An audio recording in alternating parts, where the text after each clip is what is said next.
Abakunzi ba Rubavu Bar and Sale turabasuhuje cyane, mukomeze mugubwe neza, mugire impera z'umwaka nziza no gutangira umwaka mushya neza wa 2022, tubibutsa kandi gukanda subscribe.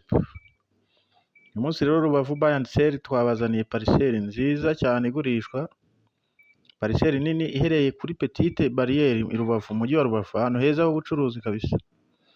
Parcelle ya kabiri ivuye kuri kaburimbo, parcelle nziza cyane ifite ubuso bwa 600. Urumva ko ari parcelle nini, iri ahantu heza cyane h'ubucuruzi, wakubakamo ibintu ibyo ari byo byose ushaka ariko bijyanye n'igishushanyo mbonera, ariko ukaba wizeye ko amafaranga azaboneka rwose. Ni ahantu heza cyane. Parcelle rero iherereye mu mujyi wa Rubavu, umurenge wa Gisenyi, kuri Petite Barriere, neza neza neza niho iherereye, ifite ubuso bwa 600. Urumva ko ni hanini cyane. Iragurishwa rero miliyoni 55.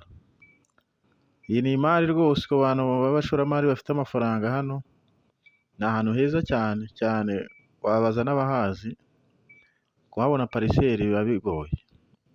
Ngiyi rero Rubavu Bar and Sale twayibazaniye, uyikeneye rwose waduhamagara. Parcelle nziza iri ahantu heza ku buryo inzu washyiramo zose rwose zakwinjiriza amafaranga menshi menshi.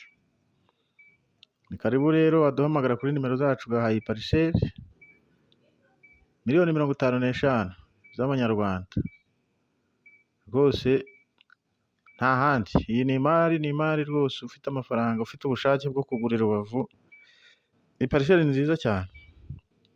Waduhamagara ukahasura ukareba miliyoni 55 rwose ukayegukana. Turabashimiye rero, mukore subscribe, turi kumwe cyane, turabakunda.